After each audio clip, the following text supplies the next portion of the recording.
Okay, so Fangs of Fortune. It is apparently a really popular drama. It's highly rated and it's still in the top 12 of the most popular dramas on Aichi, despite the fact that it's been completely released for quite a while now.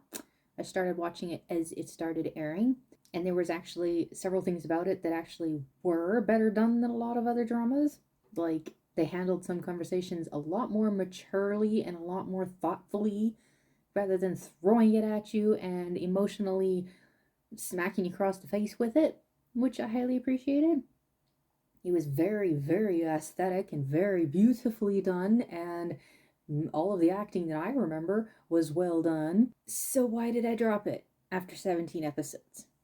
Well, Julian's voice trying to sound evil, that was cringe. It did.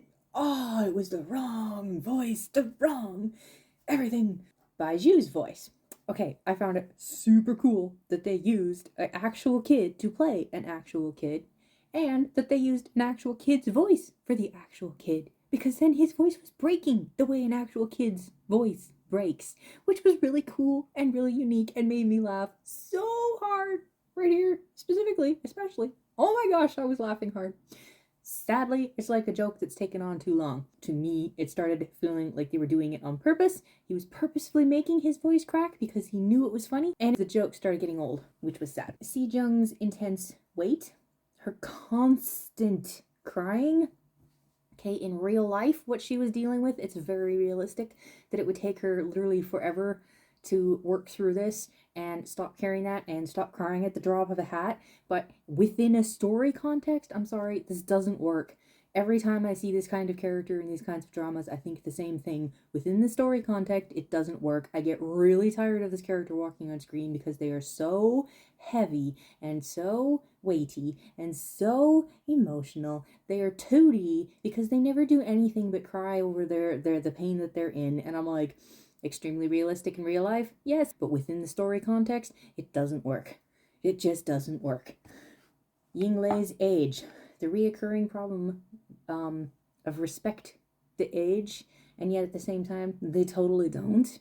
Okay, within the world of demons, he's a child, but within the world of humans, he's like, I got so confused because I swore that he was saying he was the 34,000-year-old demi god, like, because he's half god, half demon, and yet they love to do that. By the way, if you've got even a drop of demon in you, it doesn't matter if you're part human, it doesn't matter if you're part god, you're automatically entirely a demon. I'm like, wow. But anyway, in the mind of a demon who lives for thousands and thousands of years, yes, he's a tiny little baby. In the mind of a human being, he should not be treated as a child because he's been alive for like 200 something years. My gosh, people, are you kidding me? I will never understand the debt system. They want what he has, but only he can operate it. So they're like, operate it for us. And he's like, why should I? And they're like, so you want to become a chef? We'll help you become a chef if you use this for us. So he uses it for them, which literally saves their lives. And he becomes a chef. A little bit later, she's like, okay, so I helped you become a chef. Shouldn't you return the favor? I'm like, wait, what? Turn around from enemy to friend so fast. This drives me insane. Like, within one episode, they set everything up and completely nixed it. He was supposedly the most evil demon to ever exist, and yet pretty much within one episode, everybody was so comfortable with him. It's insane, like psychopath insane. And then it was like within the 17 episodes that I watched, supposedly the most evil demon ever that wiped out the family of Yi Chen. Don't matter. Yi Chen and Zhu Yan are literally already brothers that trust each other so much. They're literally like putting their lives in each other's hands. And I'm like, excuse me? What a joke. Literally nothing but a joke.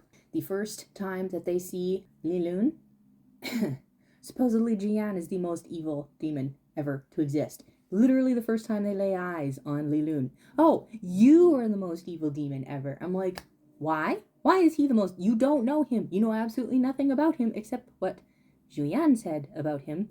Julian, who's supposedly the most evil demon ever, says, yeah, he's evil. And you're like, oh, so he's more evil than you? Got it. I'm like, huh?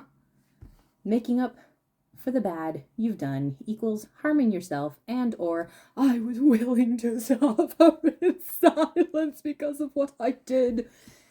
Instead of going to those that you've done bad to and serving them equals what is logic? Plus, turns out he's not the evilest because it wasn't his fault he did that because he got taken over. Equals, again, as always, they only ever use this excuse when it suits them. They are never consistent because they know full well that they can't be consistent because this literally doesn't work. Leading right into the next problem. If I understand, maybe I'll forgive you. Guess who the real bad guy is in this scenario? You. You are the bad guy.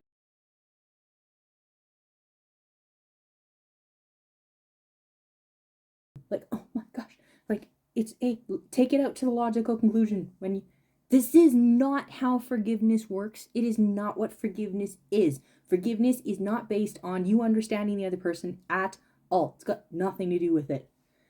Later on, there's a quote, most unforgivable things in this world are because we can't understand why they did it. That's why we can't let go. And again, no.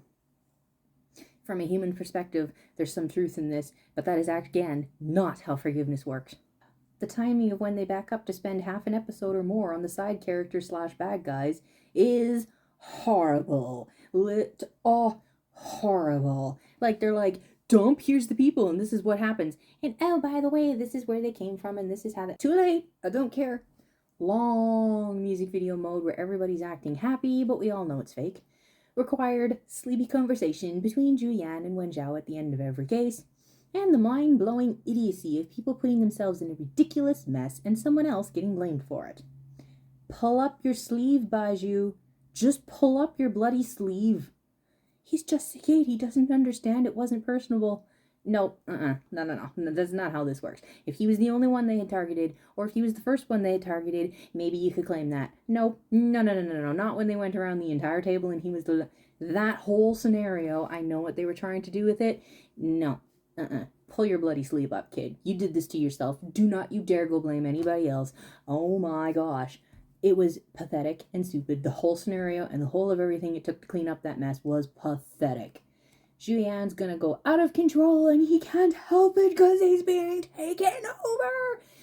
But first he's gonna pose in a grandiose silent pose doing absolutely nothing for a full-on eternity. While the good guys stare at him sadly with the violin music playing and the bad guys continue their thing. Like one of the slowest out of control chaos I have ever seen. And as typical, the biggest good guys are the most useless. The Chinese dramas are obsessed with this. The big grandiose good guys, i.e. the masters or the heads of the sects or the whatevers, the guys that have been through it all, the guys that have supposedly kind of all this power, the 34,000-year-old god, is 80 to 99% useless. Every time. Almost every time. It's extremely rare to find one that's actually useful. The replacing of not just the worst bad guy, but literally the bad guy. It's him. No, it's him. No, it's him. Make up your mind, Milo. Fitting right alongside. He's dead. No, wait, he's alive. He's dead. No, wait, he's alive. No,